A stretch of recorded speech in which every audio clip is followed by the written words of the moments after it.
Good morning बच्चों। कक्षा 7 की गणित की कक्षा में आपका स्वागत है। हमने पाठ 1 परिमेय संख्या की प्रश्नावली अभ्यास 1C के क्वेश्चन जो है हल कर रहे थे। इसके क्वेश्चन नंबर 3 तक हमने पिछली क्लास में पढ़ा है। इसके बाद अब हम क्वेश्चन नंबर 4 की ओर बढ़ते हैं।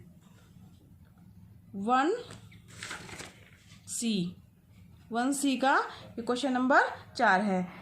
क्वेश्चन नंबर 4 के अनुसार लिखा हुआ है, अपनी अभ्यास पुस्तिका में उतार कर खाली स्थान में बड़ा, बराबर या छोटा इनमें से जो उपयुक्त हो भरिए। इसका का दिया हुआ है -4/7 और 6/13। दो परिमेय संख्याएं दी हुई हैं।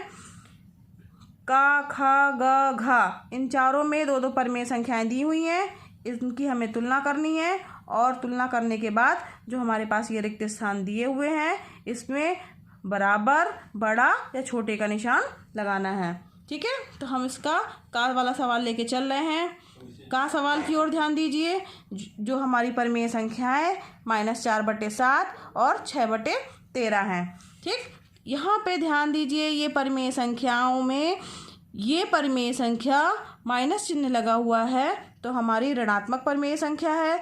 यहाँ पर कहीं पे भी ऋणात्मक चिन्ह नहीं लगा हुआ है, इसलिए 6/13 हमारी कौन सी संख्या हो जाएगी?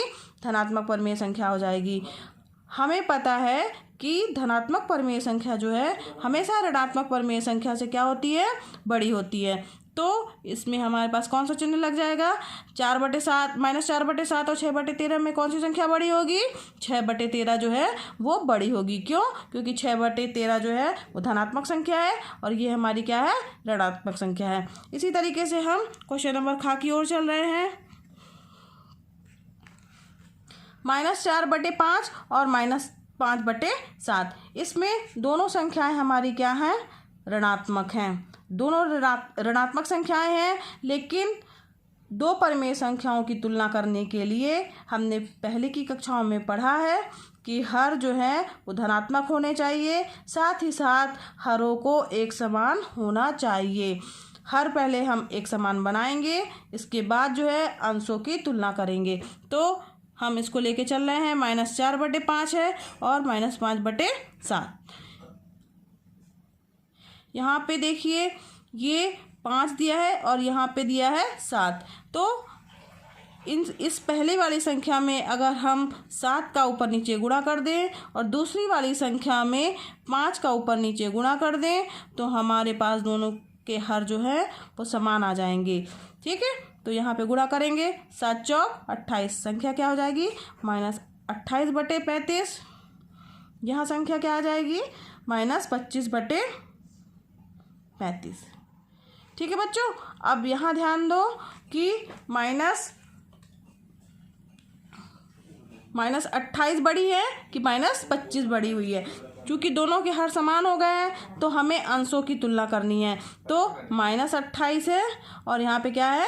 -25 है। वैसे संख्या अगर होती तो माइनस वाली संख्या जो है धनात्मक के रूप में अगर होती तो 28 बड़ी होती, लेकिन चूंकि ऋणात्मक संख्या में जो संख्या जो है छोटी होती है वो संख्या बड़ी होती है दूसरी संख्या से।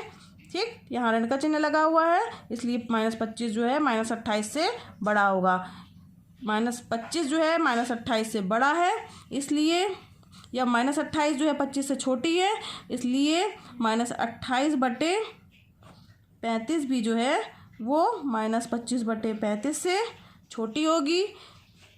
तो -4/5 -28/35 कहाँ से आई है? -4/5 से। तो -4/5 जो है -7/5 से क्या होगी? छोटी होगी। तो यहाँ पे कौन सा निशान आएगा? ये वाला निशान आएगा। समझ में आया बच्चों? इसी तरीके से इसमें गा क्वेश्चन और घा क्वेश्चन ये दोनों जो है वो आपको इसी तरीके से करना है। ये दोनों आपके लिए होमवर्क है। ठीक है बच्चों, इसके बाद हम नेक्स्ट क्वेश्चन की ओर बढ़ते हैं। Question number 5।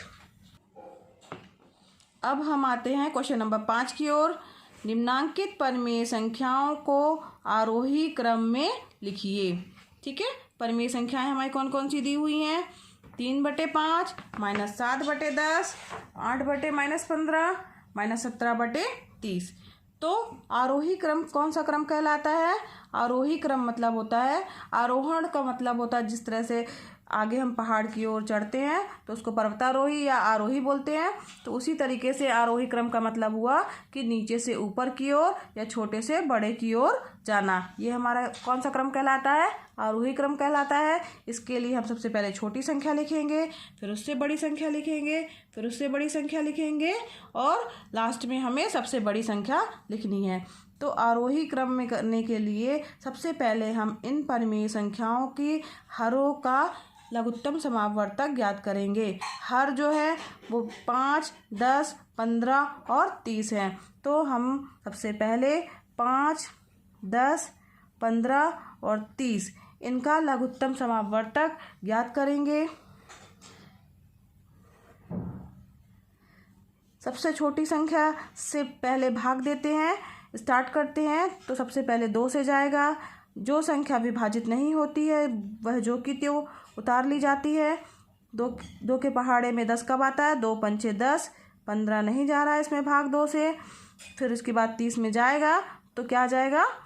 2 एकम 2, 2 पंचे 10 यानी 15। ठीक है। अब इसके बाद जो है वो फिर हम देखेंगे ये 2 से जा रही हैं क्या संख्याएं? 2 से विभाजित नहीं हो रही हैं। 3 से देखेंगे, 3 से जा रही हैं, 5 नहीं जा रही है इसलिए 5 को ज्यों का त्यों उतारेंगे, इसको भी ज्यों का त्यों उतारेंगे। ये 15 जो है उसे 3 के टेबल में 15 आता है, 3 पचे 15 तो यहाँ 5 आ जाएगा और यहाँ पे भी 5 आ जाएगा।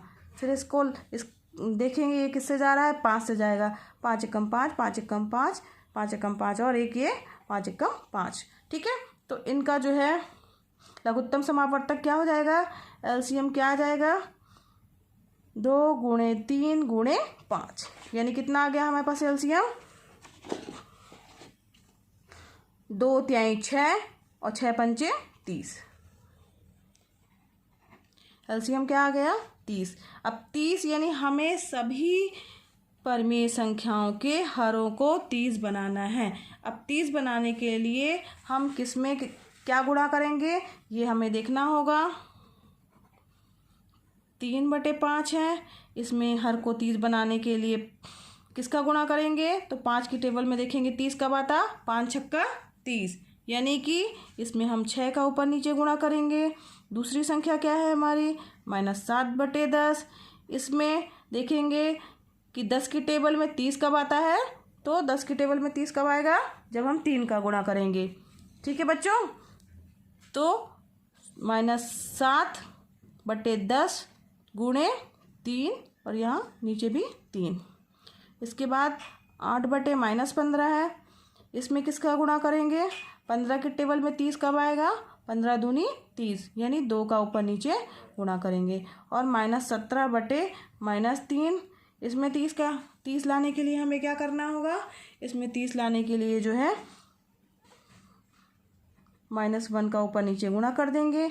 यहाँ पे ध्यान दीजिए चूँकि हरों को धनात्मक होना जरूरी है इसलिए यहाँ पे नीचे हर -15 है और इस जब गुणा करेंगे तब भी हमारे पास में -30 आएगा। जबकि हमें क्या चाहिए है? हर धनात्मक चाहिए है इसलिए हम यहाँ पे -2 का ऊपर नीचे गुणा करेंगे। ठीक। अब देखिए क्या प्राप्त होती हैं संख्याएं हमें। 6 त्रिक 18, 6 पंचे 30। इसके बाद 7 त्रिक 21 -21/30। 8 दूनी 16 चिन्ह आएगा माइनस क्योंकि -2 है और यहाँ माइनस और माइनस का जब गुणा होगा तो 15 दूनी 30। इसी तरीके से -17 का गुणा -1 से आएगा होगा तो क्या आएगा? 17 और -30 का गुणा जब -1 से होगा तो क्या प्राप्त होगा हमें? 30। ये संख्याएं हमारी जो हैं वो प्राप्त हो गई। इन संख्याओं में हर जो है वो सभी संख्याओं में हर एक समान है जो कि 30 है। अब हम इसमें अंशों की तुलना करेंगे कि अंश में सबसे छोटा अंश कौन सा है, फिर उससे बड़ा कौन सा है, फिर उससे बड़ा कौन सा है और सबसे बड़ा कौन सा है। तो सबसे छोटी संख्या हमारी क्या होगी? जो माइनस चिन्ह के साथ सबसे बड़ी संख्या है। -21, उससे बड़ी कौन सी होगी? -16, उससे बड़ी कौन सी होगी? 17, और सबसे बड़ी कौन सी होगी? 18। ठीक है, ये अंश हमारे हैं जिनको कि हमने क्रम में लिखा है। चूँकि ये संख्याएं आपस में इस तरीके से लिखी जाएंगी, इसलिए -21 की जगह क्या लिखेंगे? -21/30 से बड़ा होगा -16/30, उससे भी बड़ा होगा 17/30, और उस सबसे बड़ा होगा 18/30। ठीक है बच्चों, समझ में आया?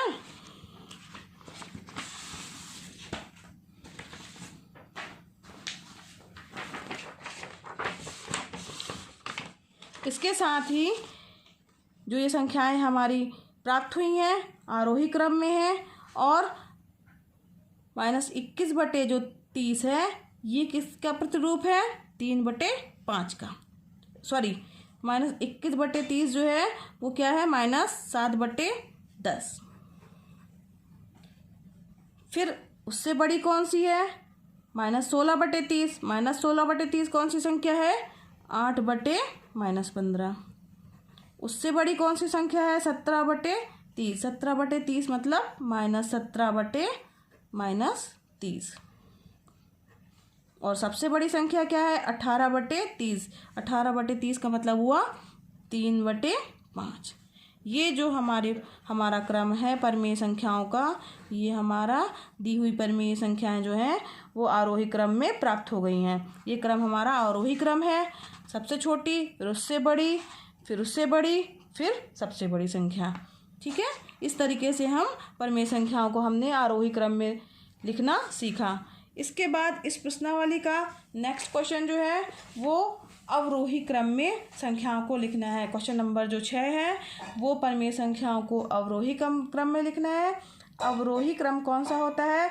अवरोही क्रम जो होता है वो घटता हुआ क्रम होता है। घटता हुआ क्रम का तात्पर्य है कि सबसे बड़ी, फिर उससे छोटी, फिर उससे छोटी, और लास्ट में सबसे छोटी संख्या लिखनी है। ठीक है बच्चों, समझ में आया? ये आपका क्वेश्चन नंबर 6 होमवर्क है, ये आप करके और मुझे भेजिएगा। ये प्रश्नावली अभ्यास 1A परिमेय संख्या आज हमारी समाप्त हो रही है। नेक्स्ट लेक्चर में हम अगला अध्याय पढ़ेंगे, इकाई 2 घातांक। थैंक यू बच्चों।